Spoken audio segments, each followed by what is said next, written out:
you should eat a diet containing whole, unprocessed carbohydrates. Have you ever heard that advice before from a doctor or online and been like, cool, what does that mean? I'll explain it here.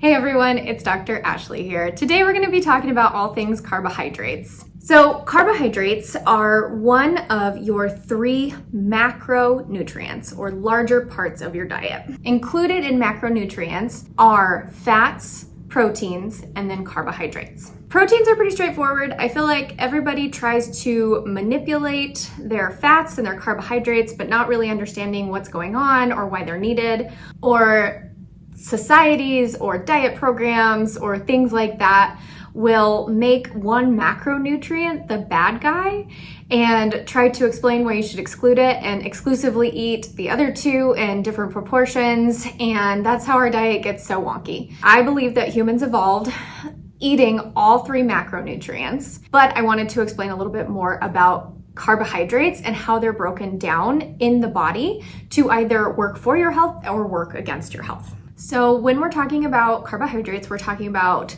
fruits, vegetables, whole grains, legumes, some nuts in there as well, and then all of the processed crap that we have in America today. Carbohydrates can be broken down further into simple carbs and complex carbs. Simple carbs are very short pieces of carbohydrates, short pieces of sugars strung together.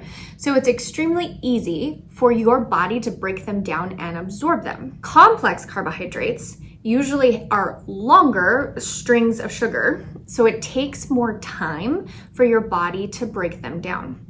Additionally, these more complex carbohydrates usually have other substances that also slow down how quickly your body can absorb them. Examples of simple sugars would be like simple sugars, so sweets, desserts, straight up sugar. Many fruits are also in the category of simple sugars. It's pretty easy for your body to break it down.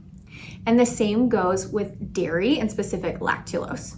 So your body is easily able to cleave those sugars and absorb them fairly rapidly. What's beneficial in the case of dairy and fruit is that they usually contain other substances that help slow down the digestive process. So fruit, for instance, has fiber in it, and we're going to talk about fiber here in 1 second.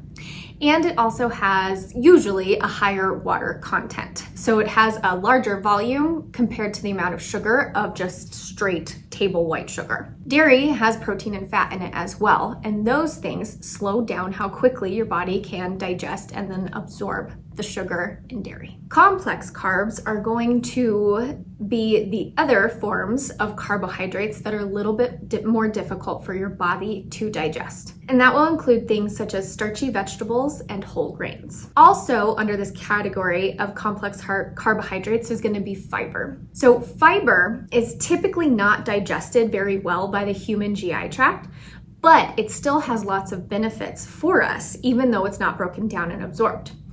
It can add bulk to our stool, so it helps with constipation. And additionally, it acts as prebiotics. So it feeds the good, healthy probiotics, the gut bacteria in our intestines and helps them function well.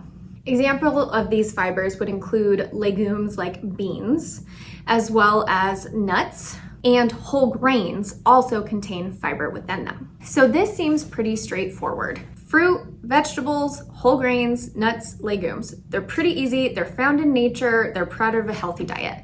So why are carbs getting such a bad rap, and what happened to this? A couple of things have happened to carbohydrates over our history that have made them a little bit less straightforward than what they could be. So first, we started to grow carbohydrates as crops as humans. And then as science and technology started to advance, we started to genetically modify these carbohydrates to be more resistant to pesticides so that we could use pesticides on them, and also to be very different from the original grains that our human ancestors were eating. And then again, with science and technology, we figured out the process of taking these whole grains and breaking them down, of stripping their fiber,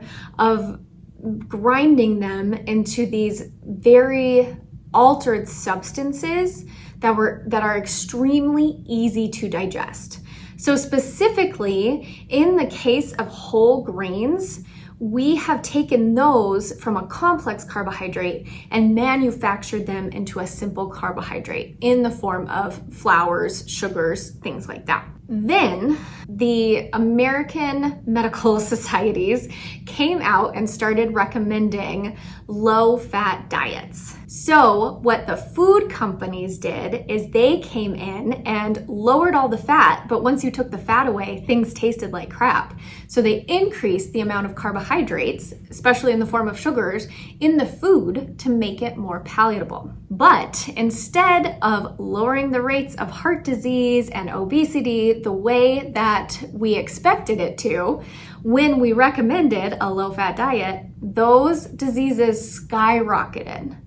So eating these, especially processed and simple carbohydrates, works against your health and causes cholesterol issues, causes heart disease, causes obesity and weight gain and insulin resistance and type 2 diabetes. So that is kind of a brief overview of how human history has changed both the content of these carbohydrates, and it's very confusing for the modern day human to understand what they should be doing when it comes to carbohydrates. So now that you have a basic idea of what in the world we're talking about when we're talking about all of these different carbohydrates and simple versus complex, next question is probably like, well, what in the world do I do as far as my diet? What should I be taking in as far as carbohydrates? Again, I believed we evolved eating all of the macronutrients, but we did not evolve eating processed carbohydrates. So when I say processed, I mean,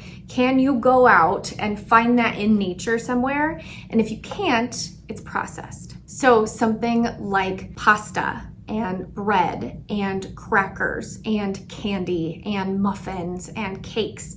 Those all come from substances that were originally in nature but have been highly processed and highly modified to give you that current product. That is vastly different than true whole grains. So things like oats and rice and barley and rye. Those things, if you can get them as close to their natural product as possible, can have very big benefits on your health. And then of course you can have vegetables, legumes, nuts, all of those things. So if I have patients who are coming in simply trying to be healthier, my recommendation is to focus on a whole food diet.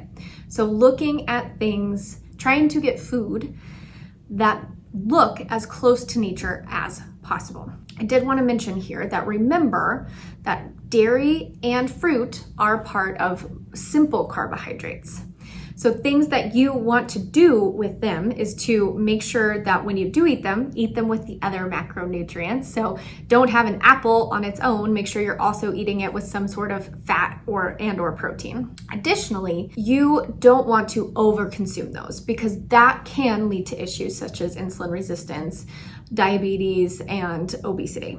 The goal ratio of vegetables, so starchy and non-starchy vegetables, to fruit is 3 to 4 to 1. So for every 1 serving of fruit, you want to be having 3 to 4 servings of vegetables. That's my number 1 tip for anybody just starting out trying to get healthy. Another great resource to look into would be the glycemic index of foods. The glycemic index is measuring your body's blood sugar response in particular foods as compared to straight sugar. Or get this, another stand-in for straight sugar is 1 piece of white bread. So 1 piece of white bread is equal to just eating a bunch of sugar, okay?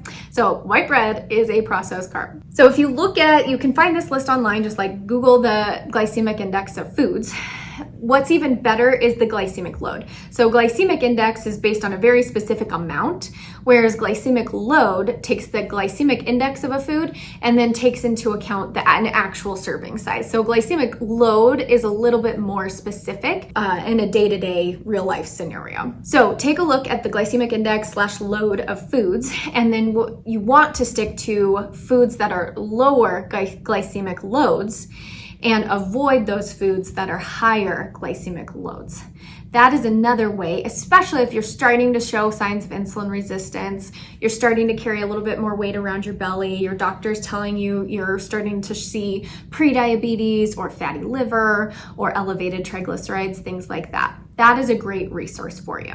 Just something that's interesting, and I wanted to let you know about it. It is possible to do several things and lower the glycemic load of foods. One is combine them with other foods such as protein and fat. That automatically slows down how quickly your body can break it down and absorb those sugars. Another thing is process it less. So that means that the glycemic load of an apple will be less than of applesauce because it's more processed, and that will be even lower than the glycemic load of apple juice because you're removing all of the fiber associated with that apple juice and making it so easy for your body to absorb it rapidly. Other things that you can do to lower glycemic load, especially of fruit, is eat less ripe fruit.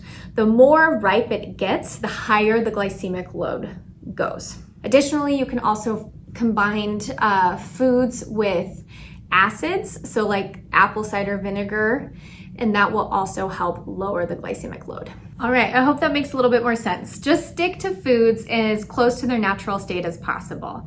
So fruit, dairy products, vegetables, starchy vegetables, grains in their natural form, legumes, and nuts.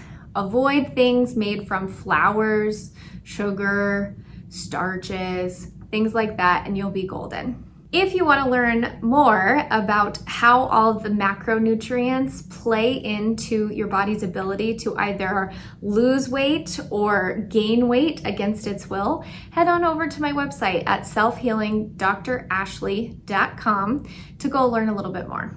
We'll see you next time.